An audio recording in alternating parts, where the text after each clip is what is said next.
campanha para a manutenção do nosso grupo. Participe acessando nosso site. Olá, sejam todos bem-vindos ao canal do YouTube do Grupo Espírita Francisco Xavier. Que a paz do Cristo esteja com todos nós. Hoje nos reunimos aqui, como fazemos todas as semanas, através dos mais diversos irmãos, nossos trabalhadores do nosso centro, para fazermos a leitura do Evangelho segundo o Espiritismo. Hoje estaremos lendo o capítulo 20, os trabalhadores da última hora, mais especificamente o item 4, que trata da missão dos espíritas. Não escutais já o ruído da tempestade que há de arrebatar o velho mundo e jogar no nada a soma das iniquidades terrenas? Bendizei ao Senhor vós, que colocaste vossa fé em sua justiça soberana, e que, sendo novos apóstolos da crença revelada, pelas vozes proféticas superiores, ide pregar o dogma novo da reencarnação e da elevação dos espíritos, segundo tenham cumprido bem ou mal suas missões e suportado suas provações terrestres. Nada temais, ou melhor, não temais mais. As línguas de fogo estão sobre as vossas cabeças.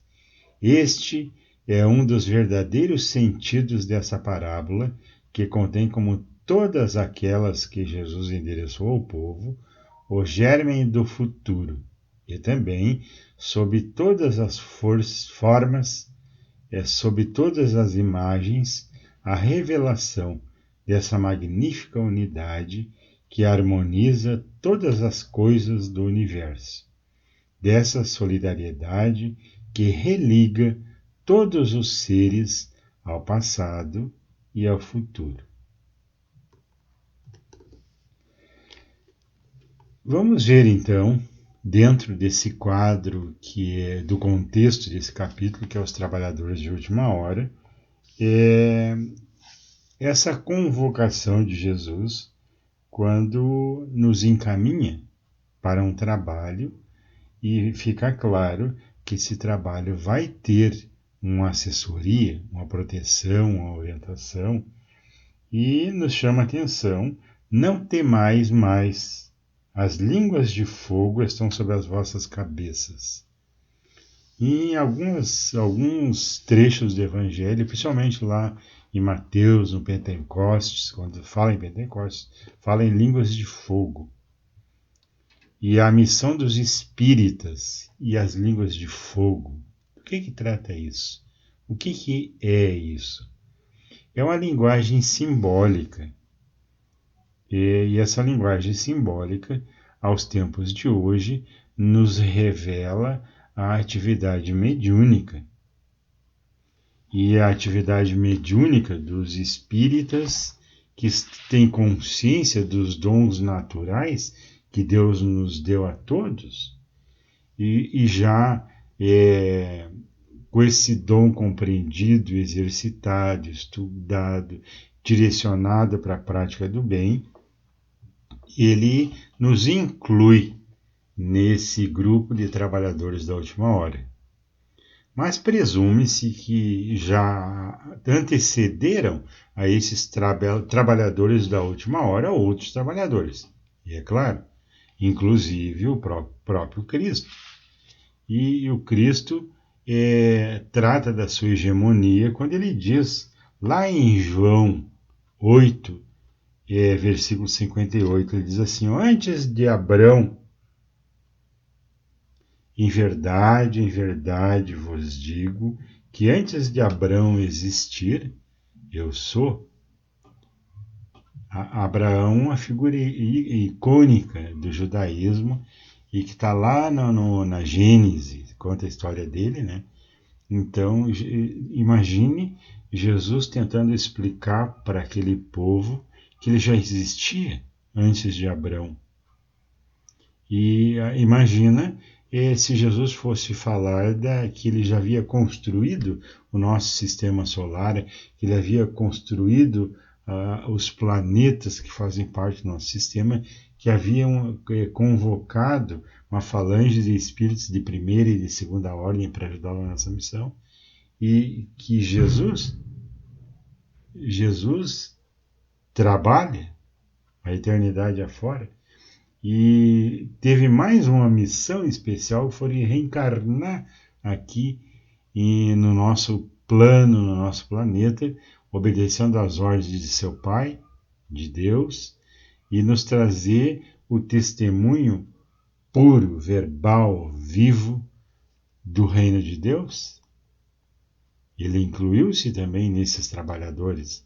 Logicamente que antes de Jesus já vieram outros avatares, outras pessoas que orientaram a humanidade em todas as civilizações. Nós vamos encontrar figuras icônicas que trazem sempre um aprofundamento espiritual, que falam sempre de uma transcendência espiritual, para que as pessoas entendam que não é só matéria, que não é só uma existência. E ao longo desses milênios, esses trabalhadores que nos antecederam se sucederam um após o outro no trato de levar, de cumprir a missão do Cristo, trazendo as verdades eternas a cada um de nós. E lá no Pentecoste, lá nos discípulos, vocês lembram dessa passagem em que foram visualizadas em cima da cabeça de cada um as línguas de fogo? Isso era a conexão do ser humano com o mundo espiritual, do mundo espiritual com o ser humano. Que naquele momento houve uma ativação maciça da mediunidade no planeta. E de lá para cá as coisas, geração após geração, encarnação após encarnação, as mediunidades foram eclodindo, cada um segundo o seu contexto e a sua época, e dentro desse contexto cada um cumpriu as suas missões. E devagarinho, hoje o Evangelho nos lembra que, como trabalhadores da última hora, nós também temos uma missão. Não vamos ser ícones que vamos envolver civilizações inteiras, mas seremos ícones da Boa Nova lá na nossa família, no nosso centro espírita, nos nossos trabalhos mediúnicos de acolhimento, que vamos ter que entender que mediunidade não é só incorporação, e que essas línguas de fogo são as energias que fluem através do mundo espiritual e vêm em nosso auxílio quando nós estamos em sintonia com o mundo espiritual. E quando estamos em sintonia com o mundo espiritual, estamos aptos a ajudar os nossos irmãos, seja orientando, seja no passe, seja no exercício mediúnico, seja na família, seja no trabalho, seja na profissão. Somos médiuns às 24 horas do nosso tempo. E é importante que a gente saiba das influências que recebemos, quando recebemos, que possamos identificar as nossas influências e que possamos sintonizar o nosso espírito, o nosso pensamento, o nosso coração nessas boas influências. E como é que eu vou fazer isso? É através de uma boa sintonia, mantendo os nossos canais abertos na prática do bem, envolvidos pela força do amor e de uma conduta moral adequada. Assim, poderemos ser instrumentos úteis do mundo espiritual. Se não somos instrumentos úteis do mundo espiritual, com certeza vamos trabalhar para as sombras, vamos trabalhar em prejuízo de nossos irmãos, de nosso próximo. E cabe a um de nós, já que a moral é uma escolha, é uma forma de conduta, nós vamos ter que educar a nossa moral também, habituando-nos a fazermos sempre boas escolhas.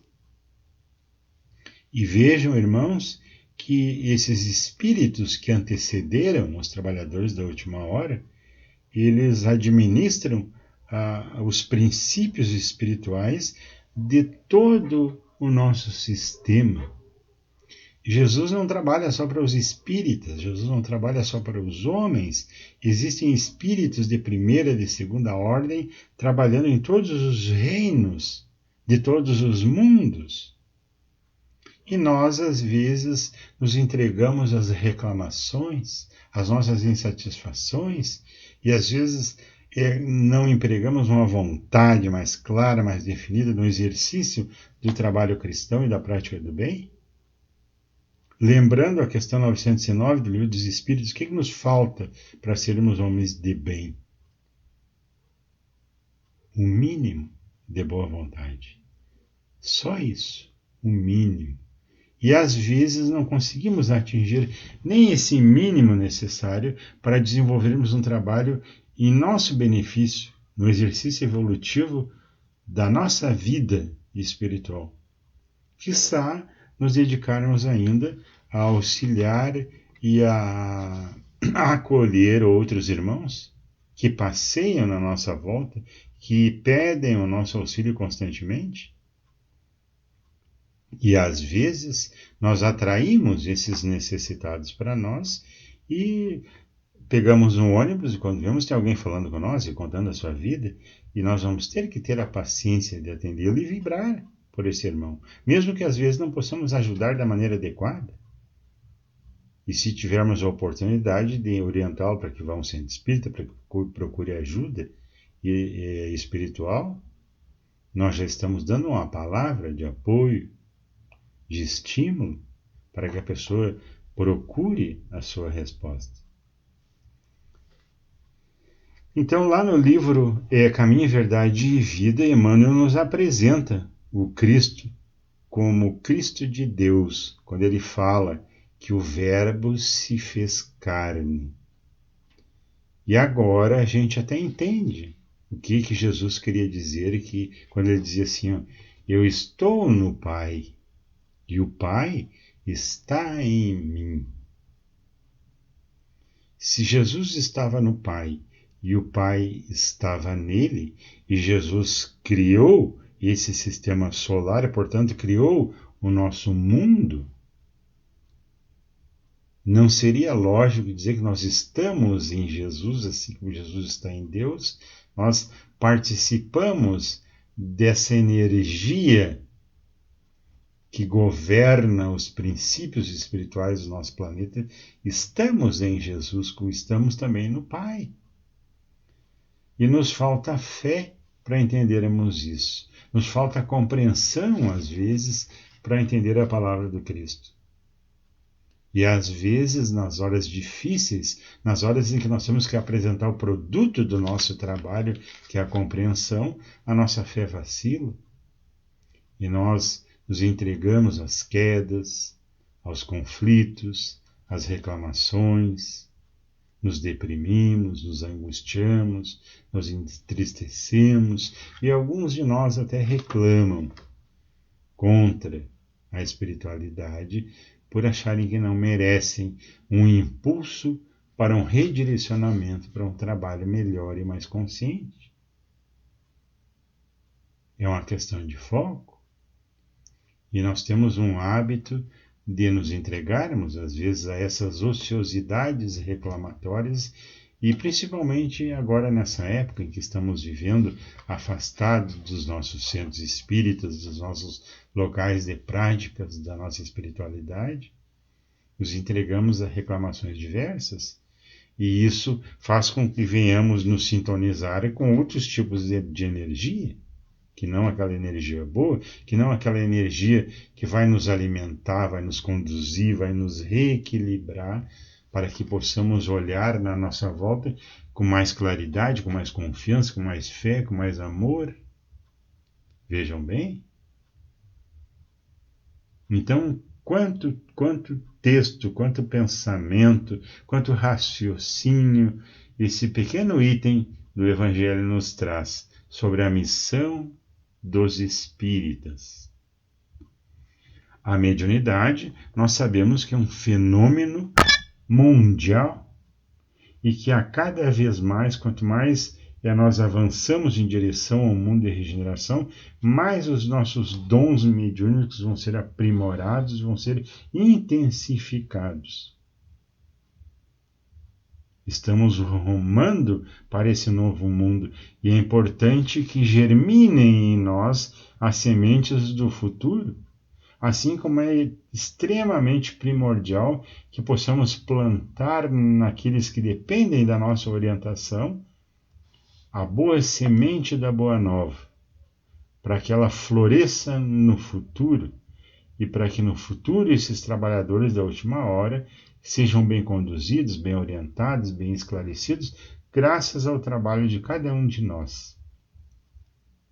Porque todos nós compartilhamos da mesma responsabilidade espiritual, que não existe evolução sem trabalho.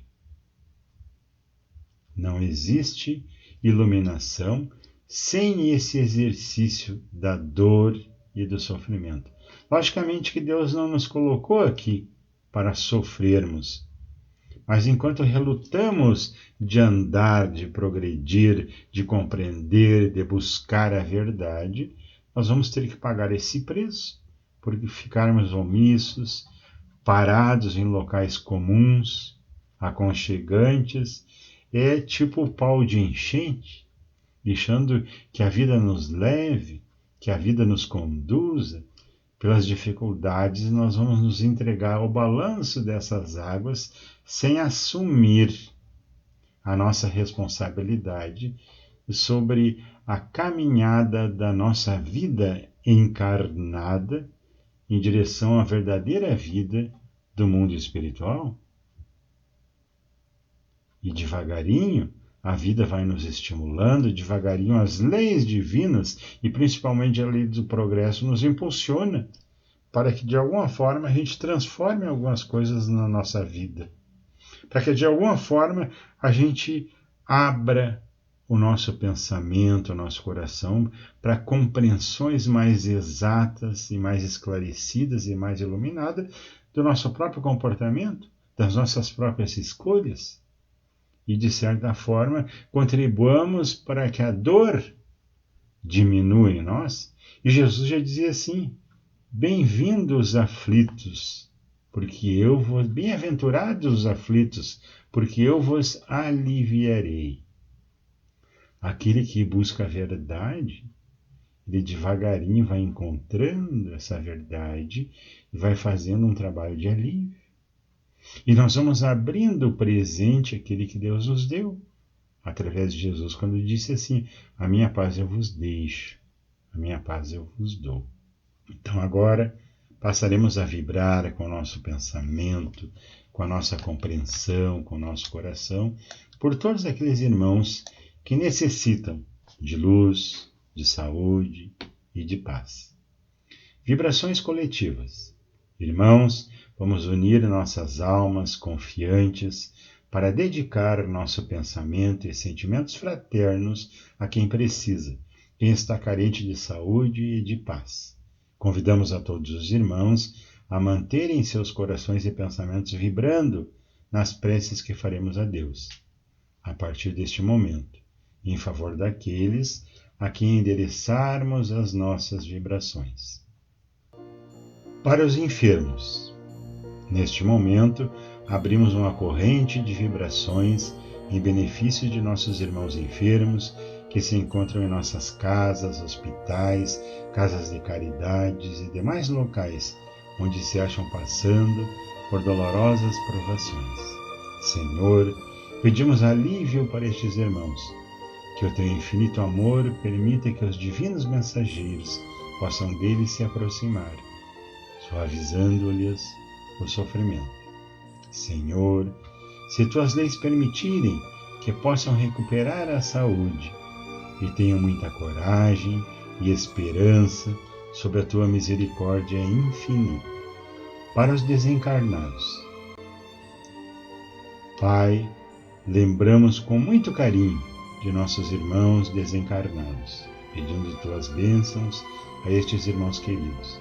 que possam despertar para a realidade espiritual, sob a luz da verdade e do teu sublime amor. Que se esclareçam, se libertem de todas as perturbações, reanimem-se, progridam, envolvidos na força da tua amorosa proteção. Para os lares, Pai, precisamos que o teu amor ilumine nossos lares, afastando as trevas da incompreensão, dos vícios, do sofrimento e das perturbações espirituais. Ajuda-nos, Pai, a compreender que somos todos teus filhos, formando uma família com quem temos a necessidade de aprender a amar, auxiliando-nos uns aos outros. Que em nossos lares reine a harmonia e a paz sob as tuas bênçãos divinas. Prece para o mundo. Em ti, Senhor, está a força suprema do bem e da paz que governa o universo. Abençoa os dirigentes de todas as nações, especialmente os do nosso país, que saibam governar bem sob a tua proteção, no sentido da ordem e da fraternidade universal. Prece de encerramento. Graças, Senhor, por estes momentos felizes e pela assistência amorosa dos bons espíritos. Abençoa-nos. Seja feita a tua vontade. Despede-nos na tua paz. Assim seja. Campanha para a manutenção do nosso grupo. Participe acessando nosso site